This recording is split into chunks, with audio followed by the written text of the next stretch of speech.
Suatu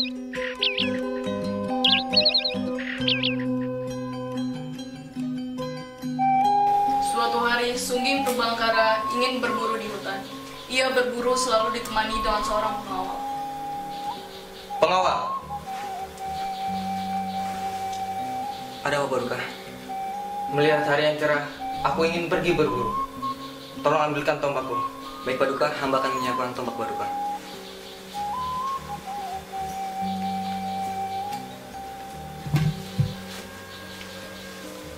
Paduka, tombak Paduka sudah siap. Baiklah, kita berangkat sekarang agar kita dapat kembali ke istana sebelum matahari terbenam.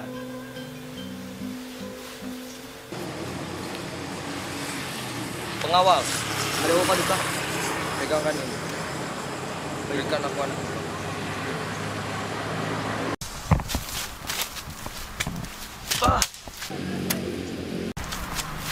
Ini Paduka. Ada apa ini? Mengapa tombakku tidak mengenai sasaran hari ini? Saya rasa hari ini kita kurang beruntung Paduka. Karena hari sudah mulai gelap, sebaiknya kita pulang Paduka. Sepertinya kau benar.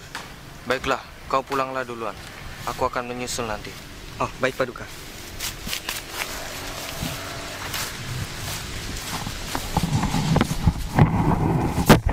Sebelum ia pulang kembali ke istananya, Sungging Purbangkara membuang air seni di atas daun di tengah hutan.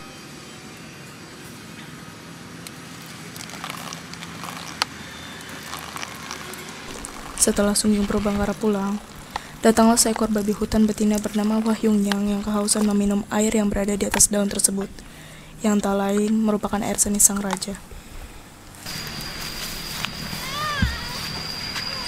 Pengawal, apa kau mendengar suara tangisan bayi? Tidak Paduka, apa mungkin ada suara bayi di tengah hutan sini Paduka? Aku pun tak yakin.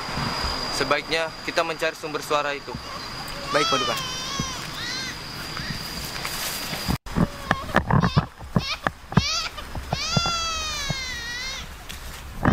Pengawal, lihat tak? Benar-benar seorang bayi. Iya Paduka, itu benar-benar suara tangisan bayi Paduka.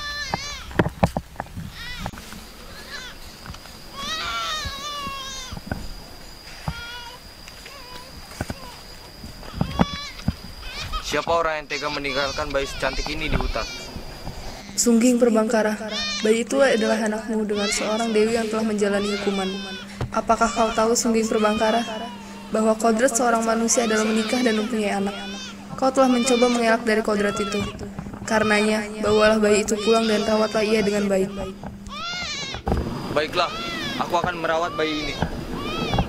Bayi itu dibawanya pulang ke istana dan diberi nama Dayang Sumbi.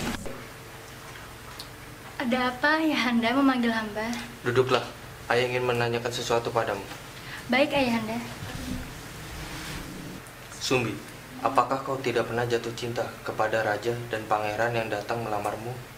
Ampun Ayahanda, hamba belum berniat untuk menjalani kehidupan berumah tangga. Baiklah kalau itu keinginanmu.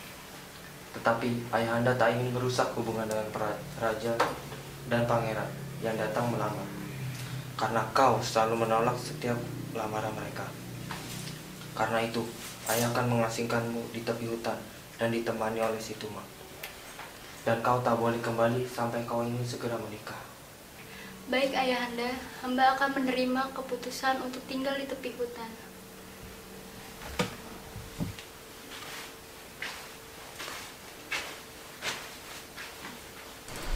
Sumbi, kau tak usah bersedih hati. Saya akan menemanimu sampai kau diperintahkan kembali untuk kerajaan lagi. Benarkah itu suaramu, Tuma? Kau bisa bicara, tapi kau kan seekor anjing. Benar Sumbi, kau bisa bicara. Sebenarnya, aku adalah seorang dewa yang dikutuk menjadi seekor anjing. Tapi, apakah mau berteman denganku yang telah dikutuk seperti ini? Aku tak peduli meskipun kau telah dikutuk. Yang terpenting, aku mempunyai teman yang menemaniku di tepi hutan yang sepi ini. Baiklah Sumbi, aku akan menjadi temanmu.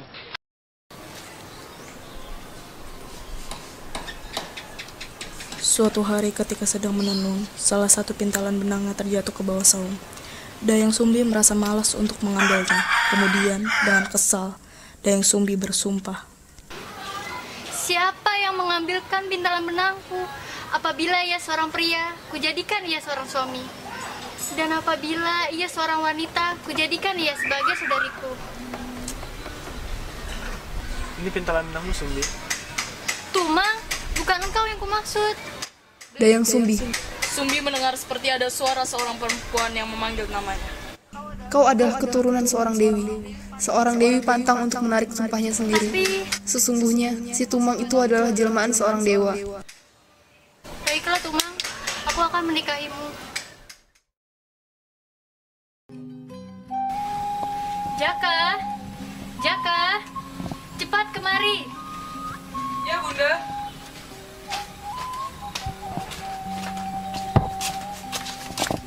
Ada apa, Bunda? Jaka, apakah kau tidak keberatan kalau kamu membantu Bunda untuk membawakan hati Kijang untuk Ibunda? Baik, Bunda. Aku akan membawakannya untuk Bunda. Ayo, Tumang. Kita berangkat.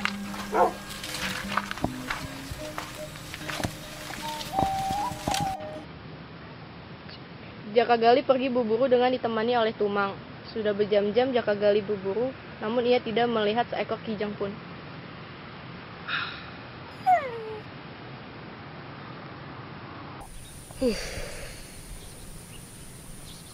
Sudah berjam-jam aku menyusuri hutan. Namun aneh, tak satu pun kijang yang kutemui.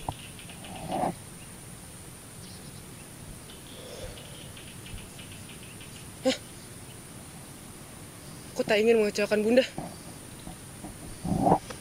Ayo Tumang, kita berburu lagi.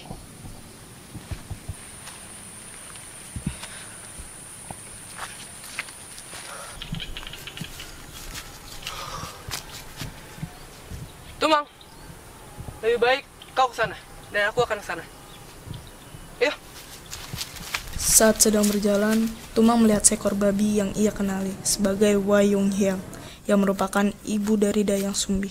Menantuku Tumang, apakah benar itu cucuku? Benar, Bu. Dia adalah Jaka Gali, cucu Ibu. Oh Tuhan, aku ingin memeluk dan berbicara dengan cucuku. Tapi apalah daya ini, dia takkan mungkin percaya terhadap ucapanku. Mana kau, Tumang?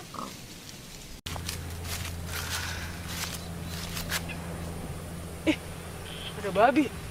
Kenapa Tumang diam saja? Tumang, bunuh babi itu. Tumang, minggir. Biar ku tombak saja babi itu.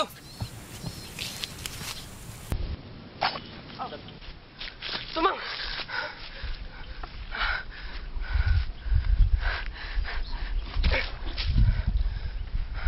Bagaimana ini? Apa yang harus kulakukan? Maafkan aku, Tumang. Aku harus mengambil hatimu.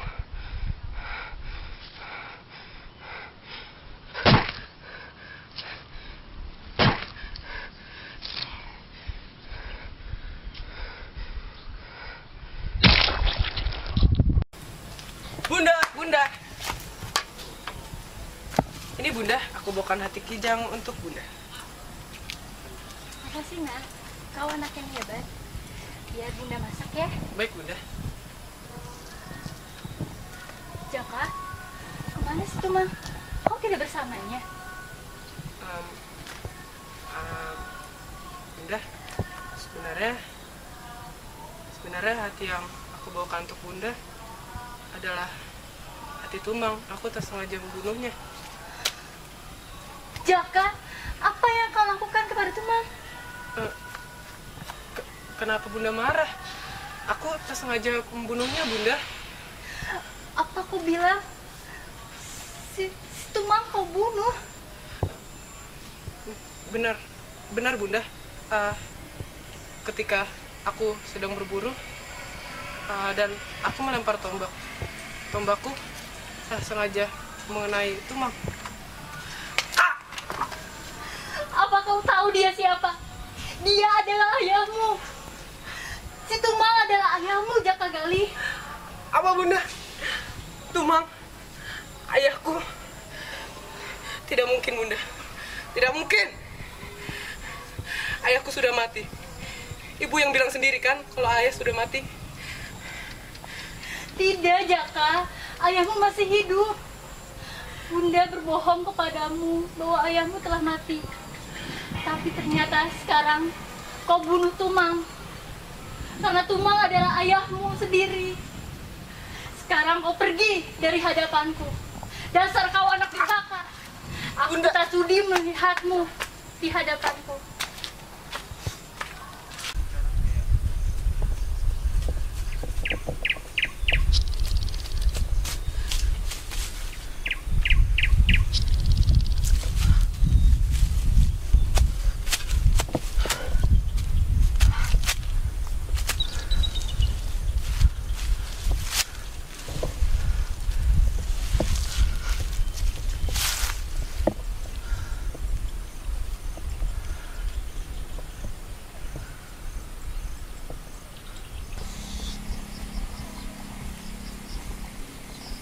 Hei nak, apa yang kau lakukan di sini?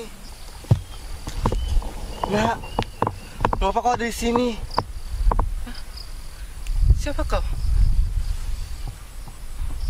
Ada apa dengan kepalamu? Apa yang terjadi? Lebih baik ikutlah pulang ke rumahku nak. Akan kuobati lukamu.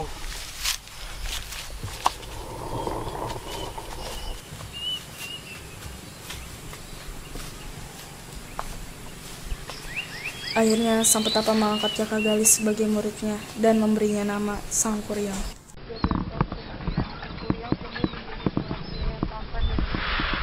Dia telah menguasai semua ilmu yang diajarkan sang petapa kepadanya. Bahkan ia pun dapat memandu dan memerintahkan makhluk-makhluk.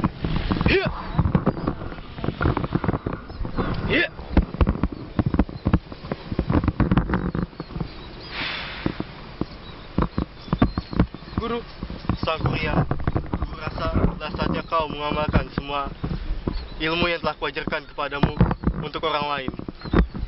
Baiklah guru, aku akan mengamalkan semua ilmu yang kau ajarkan kepadaku untuk membantu masyarakat. Lagi pula, aku ingin mengetahui tentang masa lalu. Baiklah, nak. Guru harap kau dapat mengetahui masa lalumu. Guru sarankan, pergilah kau ke hutan tempat menemukanmu. Guru selalu mendoakan yang terbaik untukmu, nak. Baiklah guru, terima kasih atas segala ilmu yang kau ajarkan padaku.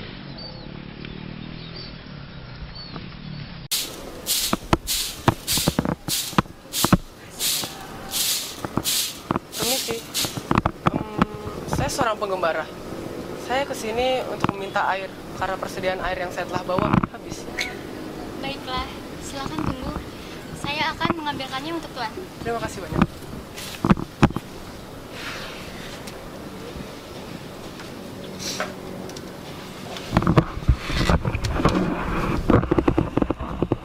Tuan, minumannya. Terima kasih untuk airnya. Kalau boleh saya tahu, siapakah namamu? Nama saya Dewi Sumbi, Tuan. Nama yang cantik. Perkenalkan, saya Sang Kuryang. Senang sekali bisa berkenalan dengan wanita secantikmu, Sumbi. Terima kasih Tuan atas pujiannya.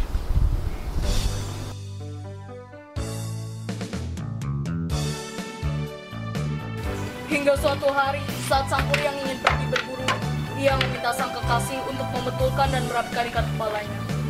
Dewi Sumbi terkejut ketika sedang merapikan ikat kepala Sang Kuryang. Ia melihat ada bekas luka di kepalanya. Bekas luka itu mirip dengan bekas luka yang ada di kepala putranya yang terkena pukulannya. Dewi Sumbi pun menanyakan tentang penyebab bekas luka itu kepada Sang Kuryang. Kenapa ada bekas luka di kepalamu, Sang Kuryang? Entahlah. Dulu ada seorang pertapa yang menemuku. Dan di situ ada sebuah hutan dan di situ aku terluka parah. Dan dia bilang sudah ada luka di kepalaku. Memangnya ada apa, Sumbi? Sang Kuryang, kau adalah anakku, nak. Anakku yang telah pergi dari rumah. Bekas luka di kepalamu dikarenakan aku yang telah memukulmu. Tidak mungkin, Sumbi. Tidak mungkin kau adalah ibuku. Kalau kau adalah ibuku, kau pasti sudah tua. Tidak mungkin wanita secantikmu adalah ibuku. Bilang saja itu hanya alasanmu untuk tidak mau menikah denganku. Sang Kuryang, percayalah padaku. Aku ini adalah ibumu, Nak. Aku bisa tetap muda seperti ini karena hadiah dari Sang Hyang Tunggal. Karena aku selalu berdoa dan memohon kepadanya. Tidak, aku yakin kau bukan ibuku. Bagaimanapun caranya, kau harus menikah denganku.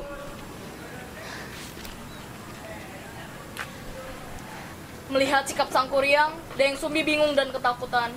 Ia berpikir untuk mencari cara agar pernikahan mereka dibatalkan. Setelah berpikir keras, akhirnya ia pun menemukan sebuah cara. Ia akan mengajukan 2 syarat kepada Sang Kuryang. Jika kedua syarat tersebut dapat dipenuhi oleh Sang Kuryang, maka ia akan menikahi dengannya. Sebaliknya, jika Sang Kuryang gagal, maka pernikahan mereka pun dibatalkan. Sang Kuryang, jika kau bersikeras ingin menikahiku, kau harus memenuhi 2 syarat bagiku.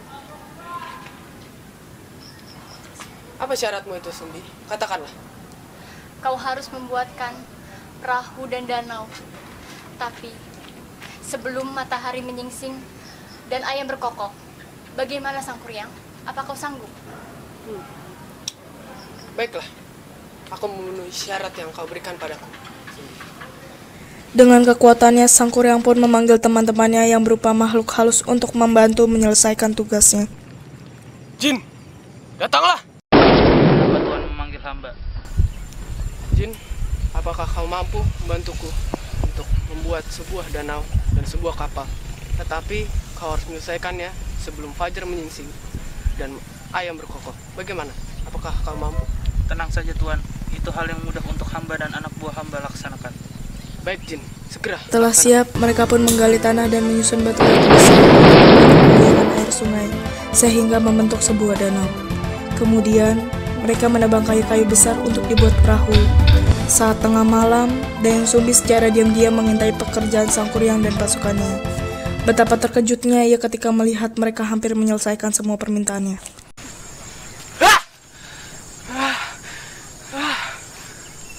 Sang Kuryang, sepertinya kau telah gagal menyelesaikan syarat yang kuberikan padamu. Tidak, kau pasti curang Sumbi. Kau menggunakan kain tenunmu dan membuat fajar seolah-olah menyingsing dan membuat ayam berkokok. Tidak, Sang Kuryang, kaulah yang curang karena kau telah meminta pertolongan para jin dan aku tidak akan pernah menikah denganmu.